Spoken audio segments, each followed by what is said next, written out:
சாயிபாபாவின் தாயன்பு. தன் இளங்கன்றை பசு எங்கனம் நேசிக்கிறது என்பதை யாவரும் அறிவர்.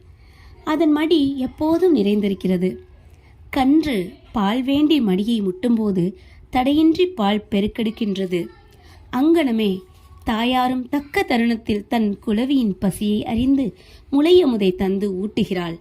குழந்தைக்கு ஆடை அழகுற அணிவிப்பதிலும் சிறப்புற சிங்காரிப்பதிலும் முக்கிய கவனம் செலுத்துகிறாள். குளவி எதை பற்றியும் அறிவதுமில்லை, கவலையுறுவதுமில்லை. ஆயின் தன் குழந்தை நன்றாக உடை உடுத்தப்பட்டு அலங்கரிக்கப்பட்டிருப்பதை கண்ணோரும் தாயின் மகிழ்ச்சிக்கு ஓர் எல்லை இல்லை. தாயன்பு விசித்திரமானது, அசாதாரணமானது, பற்றில்லாதது, இணையில்லாதது. தமது அடியவர்களிடம் சத்குருவும் இத்தகைய தாயன்பு காண்பிக்கிறார்கள். இத்தகைய அன்பே சாய்பாபா என்னிடம் கொண்டிருந்தது. அதை பற்றி நிகழ்ச்சி கீழ்வருமாறு. நான் அரசாங்க வேலையிலிருந்து 1916ஆம் ஆண்டு ஓய்வு பெற்றேன். கௌரவமாக என் குடும்பத்தை நடத்துவதற்கு எனக்கு தீர்மானித்து தரப்பட்ட பென்ஷன் போதவில்லை. குரு பூர்ணிமா அன்று நான் சீரடிக்கு சென்றிருந்தேன். அங்கு திரு அண்ணா சிஞ்சனிக்கர் அவராகவே பாபாவிடம் எனக்காக கீழ்வருமாறு வேண்டினார். தயவு செய்து அவரை அன்புடன் நோக்குங்கள். அவர் பெறும் பென்ஷன் அறவே போதாது. அவரது குடும்பமோ வளர்ந்து வருகிறது.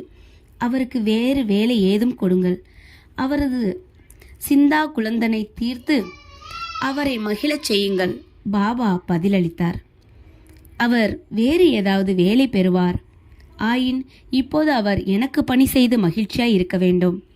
அவரது உணவு எப்போதும் நிறைந்திருக்கும், ஒருபோதும் காலியாய் இராது. அவர் தனது கவனம் அனைத்தையும் என்பால் திருப்பி நாத்திகர்கள், மதப்பற்று அற்றவர்கள், கொடுமையாளர்கள் இவர்களின் கூட்டுறவை தவிர்த்து எல்லோரிடமும் பணிவாகவும் அடக்கமாகவும் இருந்து உள்ளத்தாலும் உயிராலும் என்னை வணங்க வேண்டும். இதை அவர் செய்வாராகில் அவர் எல்லையற்ற பேரின்பத்தை அடைவார். எவருடைய வழிபாடு உபதேசிக்கப்பட்டு இருக்கிறதோ அந்த நான் என்பது யார் என்னும் வினாவிற்கு சாய்பாபா என்பது யார் என்னும் குறிப்பில் முன்னமே இந்நூலில் குறிப்பிடப்பட்டிருக்கிறது.